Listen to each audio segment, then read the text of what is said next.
most typical chapter, and that is the circulatory system. तो circulatory system के साथ इसको शुरुआत करते हैं। देखिए, जो ब्लड सर्कुलेशन है वो हमारे लिए इंपॉर्टेंट क्यों है, सबसे पहली बात ये आती है। तो blood circulation is important for the circulation of, for transportation of oxygen, ठीक है, ताकि सारे टिश्यूज को ऑक्सीजन पहुंचे और CO2 वहां से वापस लाई जा सके। So first one. इसी तरीके से न्यूट्रिएंट्स सारे के सारे शरीर को पहुंचे और जितने भी वेस्ट है, नाइट्रोजनस वेस्ट, उसको किडनी को पहुंचाया जा सके ताकि किडनी उसको फिल्टर करके यूरिन के रास्ते बाहर निकाल दे। ठीक है जी। तीसरा हो गया आपका, इसके अलावा हार्मोन्स को डिस्पैच करना, डाइजेस्टेड फूड को डिस्पैच करना। तो ये सारे काम हो गए आपके ट्रांसपोर्टेशन के। अब जो हमारा फ्लूइड है, जो हमारे शरीर में फ्लूइड्स हैं जो बहते हैं, जो सर्कुलेट होते हैं, उसमें सबसे पहला आपका है ब्लड, और blood is named as the connective tissue. आप जानते हैं क्योंकि ये सारे के सारे बॉडी पार्ट को कनेक्ट करता है। इसके अलावा टिश्यू फ्लूइड, टिश्यू फ्लूइड होता है जो टिश्यूज और सेल्स के बीच में होता है, उसको हम क्या कहते हैं, टिश्यू फ्लूइड कहते हैं। और तीसरा होता है लिम्फ। जब ये टिश्यू फ्लूइड सर्कुलेशन के लिए लिम्फेटिक वेसल्स और लिम्फेटिक डक्ट में फ्लो करता है। भाई देखो, आपने सुना होगा, एक कहावत होती है कि बहता पानी ही पीने लायक होता है, रुका हुआ पानी पीने लायक नहीं होता, क्योंकि वो सड़ना शुरू हो जाता है, उसके अंदर बैक्टीरिया, फंजाई डेवलप होना शुरू हो जाते हैं। इसीलिए जैसे ही हम, ऐसा ही हमारा ब्लड है, बहता रहेगा तो उसके अंदर आपका न्यूट्रिएंट्स पहुंचते रहेंगे और एक्सक्रीटरी प्रोडक्ट्स बाहर निकलते रहेंगे, जो नाइट्रोजन वेस्ट है वो बाहर निकलता रहेगा। अब इसीलिए टिश्यू फ्लूइड का बार बार टिश्यू के बीच में आना और फिर टिश्यू फ्लूइड का लिम्फेटिक वेसल्स और डक्ट में होते हुए फिर ब्लड में मिक्स हो जाना, इससे पूरा लिम्फेटिक सिस्टम गवर्न करता है। तो उस सिस्टम को हम लिम्फेटिक सिस्टम कहते हैं, और उस लिक्विड को हम, तो बेसिकली टिश्यू फ्लूइड और लिम्फ एक जैसे ही दो चीजें। जब तक टिश्यूज के बीच में है लिक्विड तो वो टिश्यू फ्लूइड, और जब वो टिश्यू फ्लूइड वापस ब्लड में मिक्स होने के लिए लिम्फेटिक वेसल्स और लिम्फेटिक डक्ट से एंटर होकर वेन में मिक्स हो जाता है और वेन उसको वापस हार्ट तक ले आती हैं, तब उसे हम क्या कहते हैं, लिम्फ कहते हैं। समझ में आ रही है बात। तो इसी तरीके से अब ये पूरा सिस्टम आपको बताया गया है। अब फंक्शंस ऑफ, अब इसी बेसिस पर हम इसको समझते हैं। देखिए, सबसे पहले शुरुआत करते हैं हार्ट की। देखिए भाई,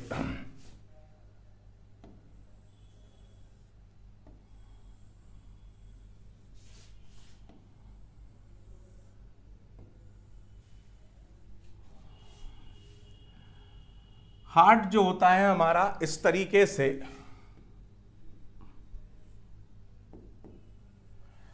ये बंद मुट्ठी के आकार का होता है और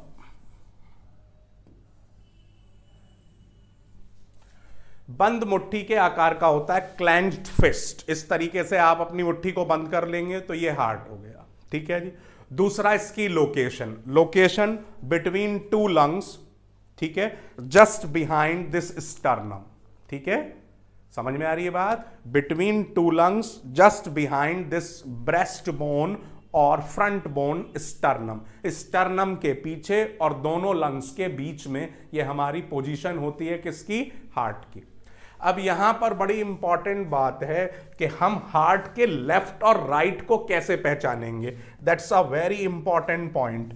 तो देखिए जी, जिधर भी ये एपेक्स पोर्शन होगा, that is the tilted portion of heart, तो जिधर ये टिल्टेड पोर्शन होगा वो साइड आपकी लेफ्ट साइड होगी और उसकी दूसरी साइड आपकी राइट साइड होगी।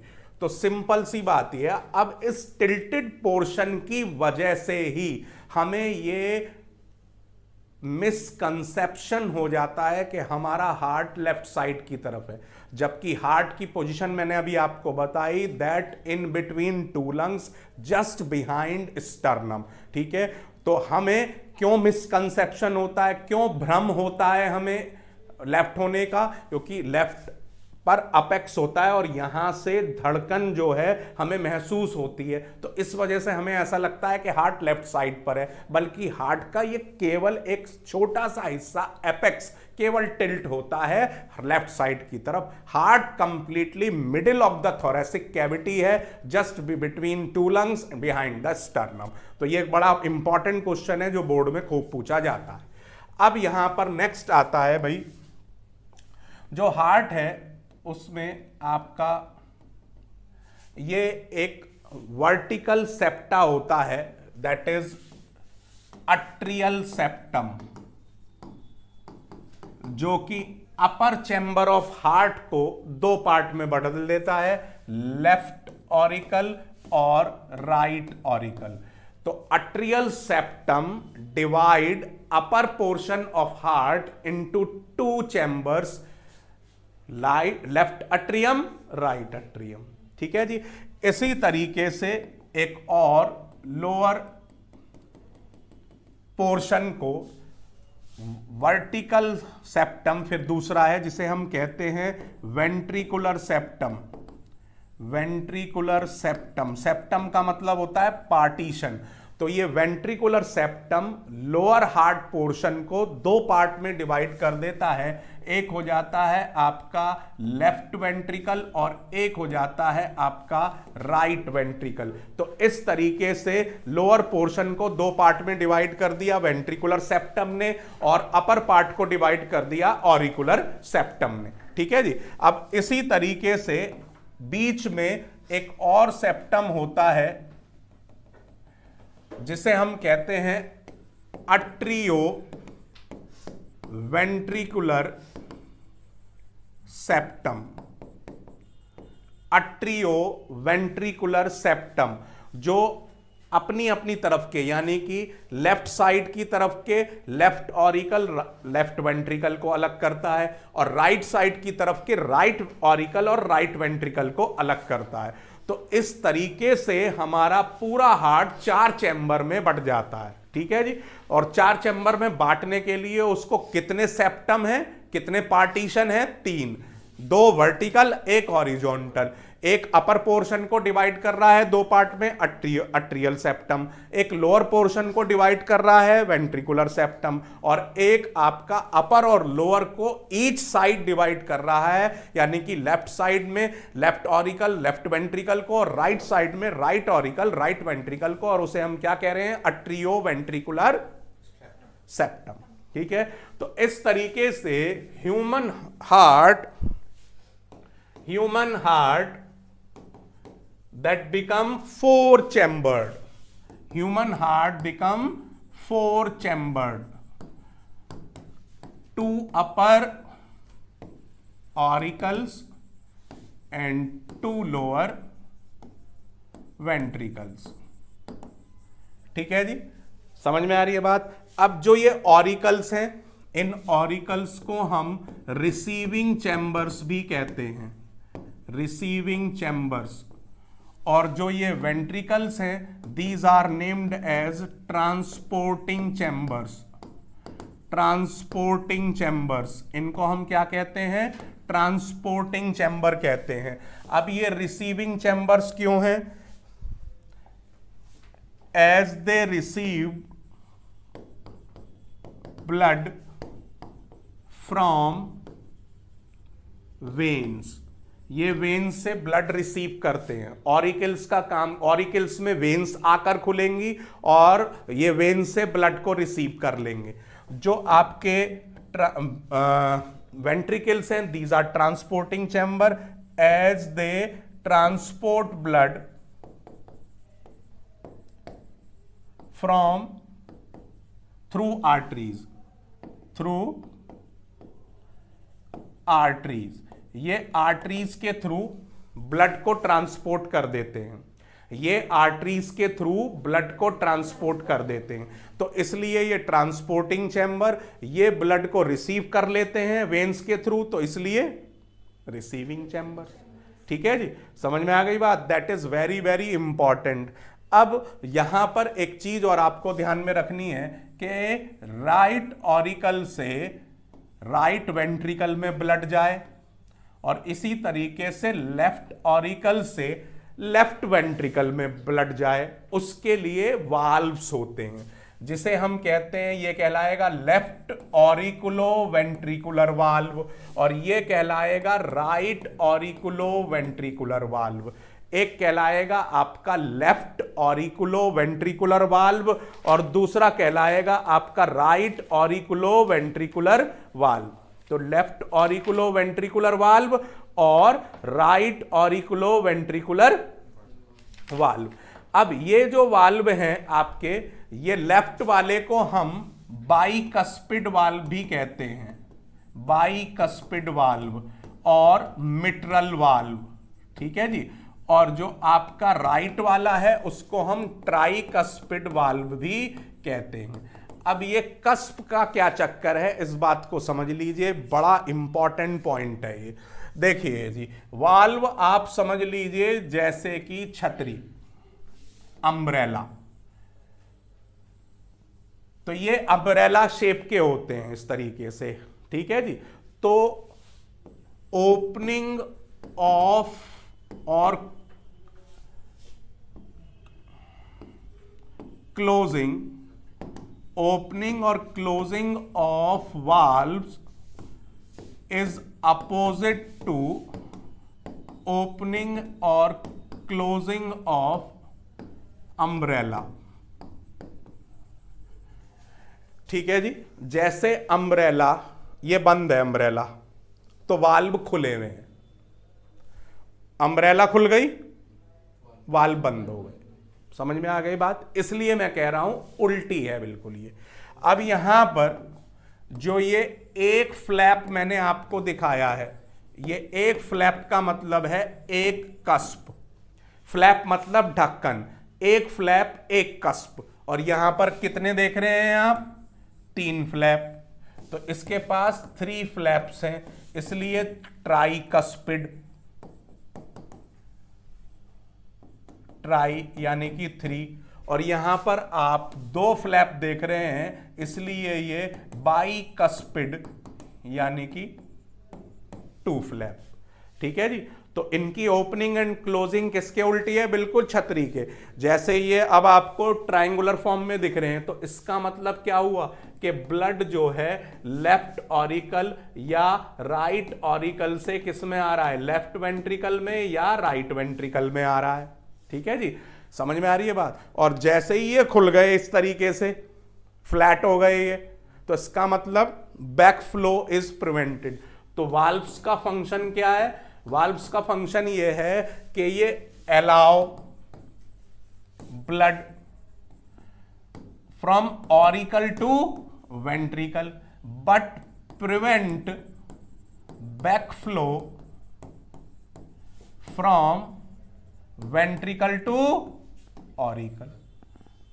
समझ में आ रही है बात? ब्लड को ऑरिकल से वेंट्रिकल में आने के लिए अलाउ करेगा, लेकिन वेंट्रिकल से ऑरिकल में जाने नहीं देगा, उल्टा फ्लो प्रिवेंट करेगा, बैक फ्लो प्रिवेंट करेगा। यही किसका काम है? वाल्व्स का। समझ में आ गई जी बात? तो ये सिंपल स्ट्रक्चर हुई हार्ट की। अब इसकी फंक्शनिंग की बात करते हैं। देखिए,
तो देखिए हमने पोजीशनिंग दिखा दी सबकी, हमने दिखा दिया आपका lower body parts, upper body parts, lungs और heart.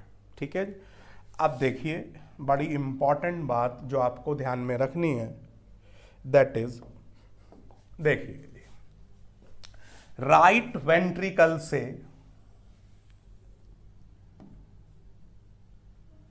Oxygenated blood pulmonary artery लेकर लंग्स में पहुंचेगी। अब ऑक्सीजनेटेड का मतलब है, ऑक्सीजनेटेड ब्लड का मतलब है O2 की कंसंट्रेशन ज्यादा CO2 से, और डीऑक्सीजनेटेड ब्लड का मतलब है CO2 की कंसंट्रेशन ज्यादा O2 से। तो ये सिंपल सी बात आपको ध्यान में रखनी है, दोनों में ही O2 CO2 होती है, बस कंसंट्रेशन का फर्क होता है। जिसमें O2 ज्यादा होगी वो ऑक्सीजनेटेड, जिसमें CO2 की कंसंट्रेशन ज्यादा होगी वो डीऑक्सीजनेटेड। ठीक है जी। तो राइट वेंट्रिकल से ऑक्सीजनेटेड ब्लड पल्मोनरी आर्टरी के थ्रू पहुंच गया लंग्स में। फिर लंग्स से पल्मोनरी वेन आपका, सॉरी ये डीऑक्सी आएगा, ऑक्सीजनेटेड ब्लड लेकर किस में खुल गई, आपका लेफ्ट ऑरिकल में। अब यहां पर एक चीज अच्छे तरीके से ध्यान में रखिएगा कि आर्टरीज जो हैं जनरली ऑक्सीजनेटेड ब्लड कैरी करती हैं और veins generally deoxygenated blood carry करती हैं। तो यहां पर एक्सेप्शन है, ये बहुत पूछा जाता है, जो आपकी पल्मोनरी आर्टरी है वो डीऑक्सीजनेटेड ब्लड कैरी कर रही है और जो पल्मोनरी वेन है वो ऑक्सीजनेटेड ब्लड कैरी कर रही है। So that's very important. ठीक है जी। आपका arteries generally carry oxygenated blood, but pulmonary artery carries deoxygenated blood. इसी तरीके से वेन्स जनरली कैरी आपका deoxygenated blood, but pulmonary vein carries oxygenated blood. ठीक है जी। तो ये अब आपका एक चक्कर पूरा हो गया किस किस के बीच में, हार्ट और लंग्स के बीच में। अब इसमें आपने देखा कि हार्ट से ब्लड लंग्स में पहुंच रहा है, पल्मोनरी आर्टरी आपका डीऑक्सीजनेटेड ब्लड लेकर जा रही है। ठीक है जी। और लंग्स से वापस हार्ट में आ रहा है पल्मोनरी वेन, ये ऑक्सीजनेटेड ब्लड लेकर आ रही है, और इसको हम नाम देते हैं पल्मोनरी सर्कुलेशन। क्या नाम देते हैं इसको, पल्मोनरी सर्कुलेशन। और ये एक चक्कर आपका कंप्लीट हो जाता है, लंग से आपका हार्ट से ब्लड गया लंग्स में और लंग से ब्लड आ गया हार्ट में। ठीक है जी। तो ये आपका एक चक्कर कंप्लीट हो गया, जिसको हम क्या नाम देंगे, पल्मोनरी सर्कुलेशन। ओके जी। अब दूसरा देखिए खेल। अब दूसरे खेल में आप देखेंगे भैया कि आपका लेफ्ट वेंट्रिकल से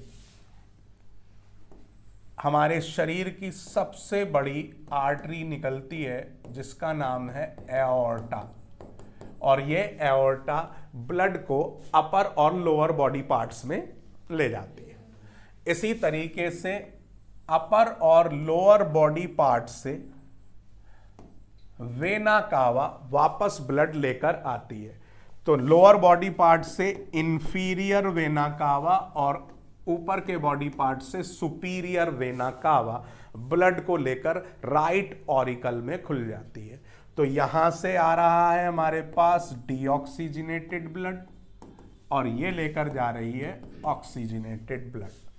तो अब ये हमारा दूसरा चक्कर कंप्लीट हो गया किस किस के बीच में, हार्ट और बॉडी पार्ट्स के बीच में, हार्ट और बॉडी पार्ट्स के बीच में। ठीक है जी। अब हार्ट जो है वो ब्लड लेकर जा रहा है किसमें, बॉडी पार्ट्स में, किसके थ्रू, एओर्टा के थ्रू ऑक्सीजनेटेड ब्लड, और बॉडी पार्ट से वापस हार्ट में आ रहा है डीऑक्सीजनेटेड ब्लड वेना कावा के थ्रू। और इस तरीके से ये हमारा दूसरा सर्कुलेशन पूरा हो गया, जिसे हम कहते हैं सिस्टेमैटिक सर्कुलेशन, और ये टोटल मिलाकर कहलाता है डबल सर्कुलेशन। ये टोटल मिलाकर क्या कहलाएगा? डबल सर्कुलेशन, जो कि एक कॉमन क्वेश्चन है बोर्ड एग्जाम का, जो बहुत पूछा जाता है। तो ये मैंने आपको बताया। अब यहां पर नेक्स्ट आता है working of heart. Working of heart और cardiac cycle. Working of heart और कार्डियक साइकिल। देखिए जी, कार्डियक साइकिल जो है वो सिंपली दो चीजों के ऊपर डिपेंड करती है। पहला है आपका सिस्टोल और दूसरा है आपका डायस्टोल। Systole, diastole. सिस्टोल का मतलब होता है सिकुड़ना और डायस्टोल का मतलब होता है फैलना।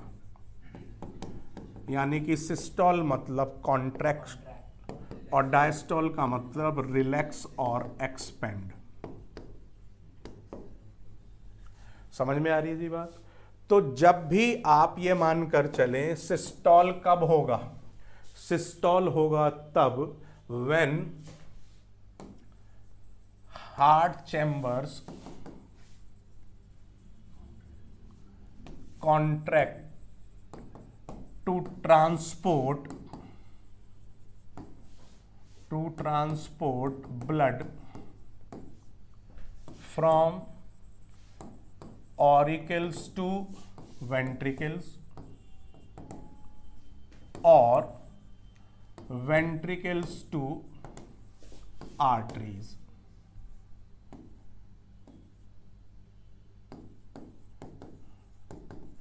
या तो वेंट्रिकल से आर्टरीज में जाए ब्लड या ऑरिकल से वेंट्रिकल्स में। जब भी आएगा ब्लड क्या होगा? सिकुड़े। ठीक है जी। अब दूसरा आता है डायस्टोल। डायस्टोल कब होगा? व्हेन हार्ट चैम्बर्स रिलैक्स और रिसीव ब्लड। ठीक है जी। तो यहां पर हमेशा ब्लड ट्रांसपोर्ट करने में तो सिकुड़ेगा और ब्लड रिसीव करने में हमेशा फैलेगा। ठीक है जी। अब इसमें हमेशा वॉल्यूम जो है डिक्रीज होगा, इसमें हमेशा वॉल्यूम इंक्रीज होगा। समझ में आ रही है जी बात? Is it clear? कोई डाउट इसके अंदर? अब नेक्स्ट देखिए जी। अब ये फिर हम हार्ट को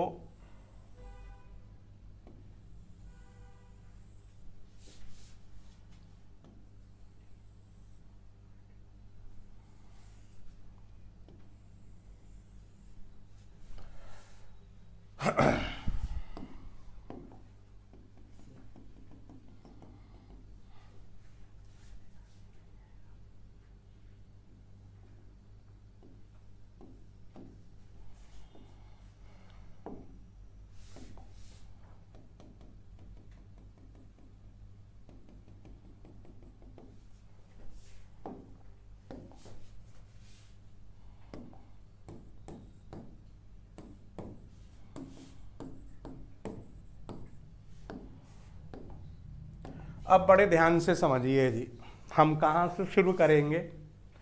हम शुरू कर रहे हैं कि हार्ट लंग्स ए लेफ्ट ऑरिकल, लंग्स से फ्रॉम लंग्स टू हार्ट आ रहा है oxygenated blood bye pulmonary vein. ठीक है जी। तो यहां से हम स्टेप शुरू कर रहे हैं। This is step 1। अब जब ये आपका हार्ट रिसीव करेगा ये हिस्सा, तो ये फैलेगा। अब फैलेगा और ये फुल्ली फिल्ड हो जाएगा एक हद तक, जितना इसमें आ सकता है ब्लड उतना आ जाएगा। जैसे ही इसके अंदर उतना ब्लड आ जाएगा जितना आ सकता है, तो ये सिकुड़ना स्टार्ट करेगा और सिकुड़ने की वजह से प्रेशर पड़ेगा और ये लेफ्ट ऑरिकुलो वेंट्रिकुलर वाल्व खुल जाएगा और ब्लड जो है वो लेफ्ट वेंट्रिकल में आना शुरू हो जाएगा। अब जैसे ही लेफ्ट वेंट्रिकल में आना शुरू होगा, लेफ्ट वेंट्रिकल फैलेगा। फैलता रहेगा, फैलता रहेगा, और एक हद तक जितना फैल सकता है उतना फैल जाए। अब जब इसमें फुल्ली फिल्ड हो जाएगा ये, तो तुरंत क्या होगा, इसके अंदर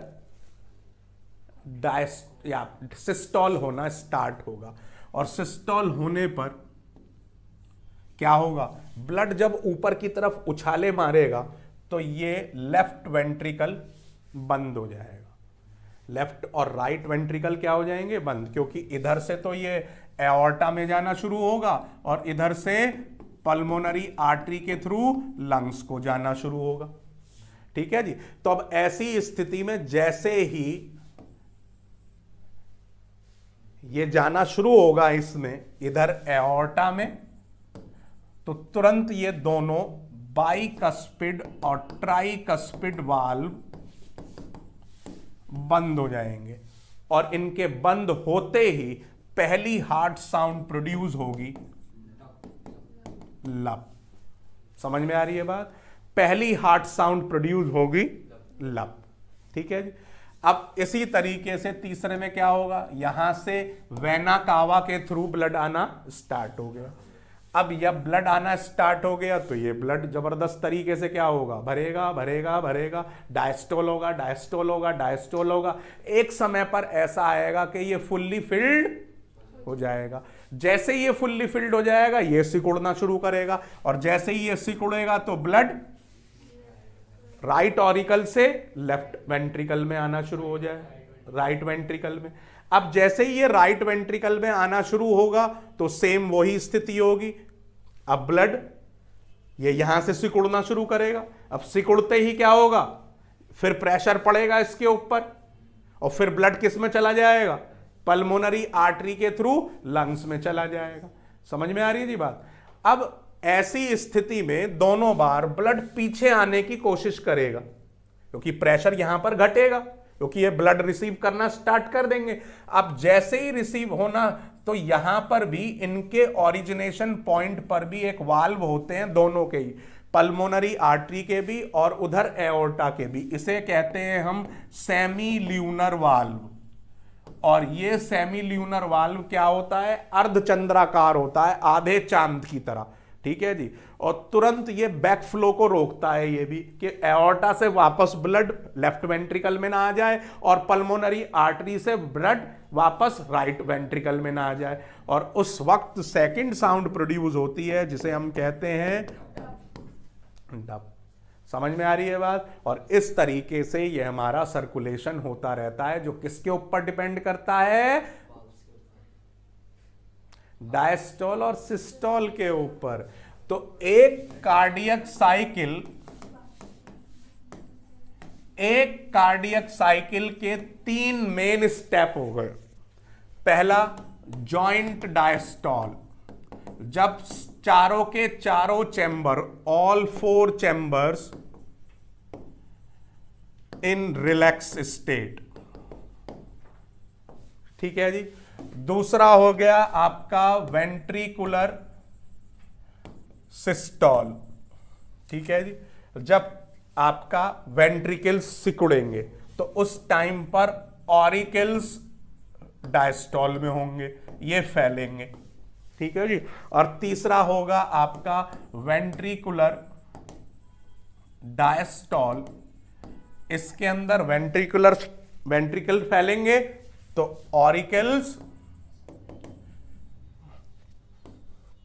सिस्टोल होगा। और ये टोटल आपका लगभग 72 टाइम्स पर मिनट होता है। ठीक है। 1 मिनट में 72 बार। हाँ जी। लगभग 0.85 सेकंड की एक कार्डियक साइकिल होती है केवल। समझ में आ रही है बात? क्लियर हो गया? तो ये मैंने अभी आज आपको, अभी सारे बच्चे रिलैक्स के मूड में होंगे, थोड़ा सा मैथ्स का पेपर करके आए हैं, तो आज मैंने आपको इसीलिए ये एक बड़ा इंपॉर्टेंट सेक्शन कन्वे किया है। इसको बहुत अच्छे तरीके से घोटिए आज। कल मैं लंबा लेक्चर लेकर इनके साथ और आपको और इससे रिलेटेड और चीज़ों के साथ जोड़ूंगा। ठीक है। तो आज इसलिए छोटा लेक्चर रखा है क्योंकि अभी बच्चे मैथ की कुश्ती लड़के आए हैं। अब मैथ की कुश्ती लड़ने के बाद थोड़ा सा रिलैक्स करेंगे। अब कल आपकी थोड़ी सी जंबो क्लास लेकर इसमें और चीजें आगे बढ़ाते हैं, लेकिन आज मैंने कम से कम 5 नंबर का आपको माल दे दिया। ये 5 नंबर का मिलना ही मिलना है किसी भी तरीके से। हर साल एक इसका सेट क्वेश्चन है जो अक्सर आ जाता है, तो इस बार भी आपको ये मिल सकता है। तो इसी तरीके से जुड़े रहिए। कल फिर आपके साथ 6 साढ़े 6 बजे के आसपास में जुड़ूंगा, लाइव क्लास आपकी लूंगा और इसी तरीके के और पॉइंट्स और डिस्कशन करेंगे। तो जुड़े रहिए वीजे के साथ और बजाते रहिए बायोलॉजी साइंस का डीजे।